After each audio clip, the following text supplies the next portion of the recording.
Malamang sa malamang, brother, naranasan mo na rin na maging last option. Ano ba yung last option? Yung tipong Friday na, Sabado na yung show, ikaw na lang ang kukuhanin. Kasi yung mga priority niyang performer, meron ng event.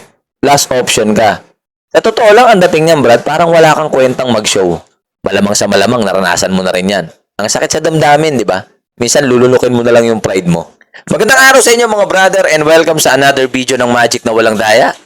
Konti lang. Bago nga pala natin ipagpatuloy itong video na ito, meron pa rin available na t-shirt na bao. Available siya sa white and black for only 300 pesos. Nagka-t-shirt ka na, nakatulong ka pa. Let's do this. Yun, no? May mga tao talagang ganon, brother, no? Yung walang tiwala sa'yo. Or baka hindi lang nila gusto yung TF mo. Or baka hindi sila kikita ng malaki sa'yo, pwedeng ganon. Kaya nga, ang sakit sa damdamin yan eh. Hindi mo alam kung tunay mo talagang kaibigan eh, di ba?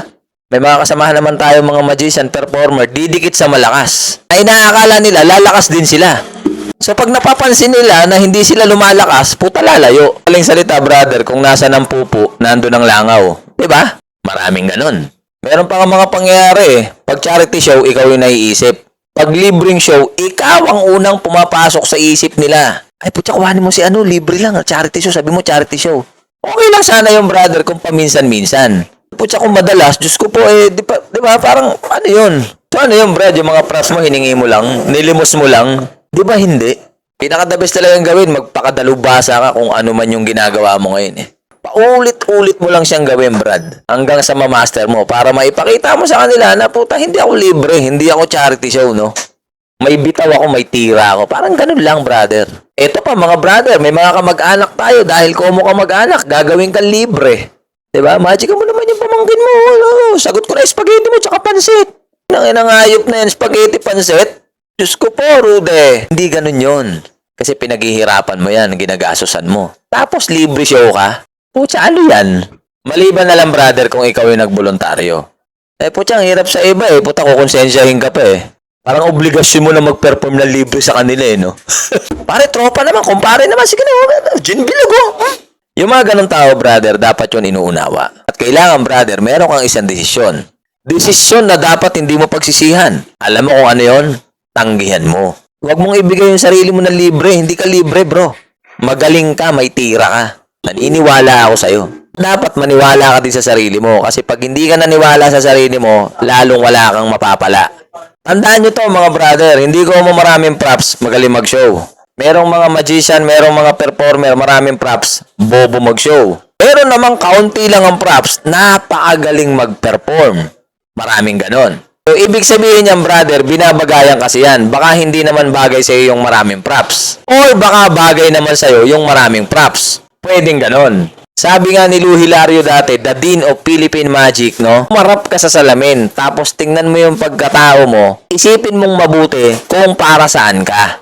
Yon ang pinakasagot para makita mo kung saan ka nababagay. So like for example ngayon, no, ang dami ng magician ngayon, nagbabubble show na. Maraming mga magician noon, bubble show na ngayon. Maraming mga magician noon, nagbabalon twist na ngayon. Alam niyo mga brother kung bakit? Nakita nila yung sarili nila kung saan sila nababagay. So ganun yon. Kasi ang pagiging magician, ang pagiging performer, brother, maraming genre. Nandyan yung comedy magic, serious magic, mentalist, close-up magic, parlor magic, pang kids magic, clown magic, napakadami, romantic magic, ang dami, diba, na hindi alam ng iba. So, sa mga binanggit ko, brother, saan ka nababagay doon? Kasi may mga magician, nagko-comedy, hindi bagay, trying hard magpatawa. Meron namang mga magician, nagsiserious act, hindi rin bagay. Nakakatawa sila panoorin pag serious act yung ginagawa nila. Merong mga ganon, bro. Siyempre, tulad nga ng sabi ko, walang aamin. Bakit mo nga naman aaminin? Di kahihiyan sa iyo yun. Itong video kasi na to, in general, walang nakamention na pangalan. Pangkalahatan. Ano lang kasimple, brother, para hindi ka rin mahirapan. Ayos? At sa totoo lang, mga brother, no, hindi ako kumikita sa video na to. Kahit pisong duling. Kala nung iba, pag vlogger ka, pag content creator ka, ang dami mong pera. Hindi. Ginagawa ko lang tong video na to kasi gusto ko lang. Masaya lang ako sa ginagawa ko. At saka sa tingin ko kasi, kailangan na. Pero ikaw na nanonood ka, hindi mo naman kailangan sundin lahat ng mga sinasabi ko. It's up to you. Kung gagawin mo o hindi, ikaw pa rin ang magdidesisyon, brother. Kasi may sarili kang utak. Ayos? Balik tayo dun sa topic, no? Tandaan mo, brother, hindi ka libre. Huwag kang umasta na libre yung show mo. Huwag kang umasta na pan-charity show ka lang. Umasta ka ng may tira. May bayad ka, hindi ka libre. Like for example, mga clown. May mga clown na mukhang libre. Mukhang pan-charity. Kaya gano'n na nangyayari. May mga clown na putya na, costume pa lang mamahali na. Amoy pa lang mamahali na. May mga clown hindi mo pa naaamoy, mukha nang mabaho. Mukha nang mabantot. Kaya madalas ang nangyayari, mukha kang libre. Mukha kang charity.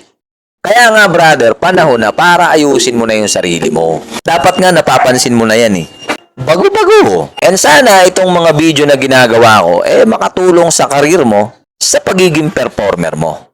Kasi Brad, wala namang ibang magtutulungan dito, kundi tayo-tayo lang. Pero wait lang ha, may mga kaibigan ka na hindi ka tutulungan kasi takot silang maungusan mo. Hindi nila sasabihin yung diskarte kung paano ka mag-grow o paano ka magle-level up. Takot silang masapawan eh. Kultura na ng mga Pilipino yan, brother. Hindi na yan maaalis sa kasaysayan. Ang kailangan, brother, ikaw na ang kumilos. Magkusa ka na. Huwag ka nang tatanga-tanga dyan. Kasi Brad, baka mabulok ka ng tanga.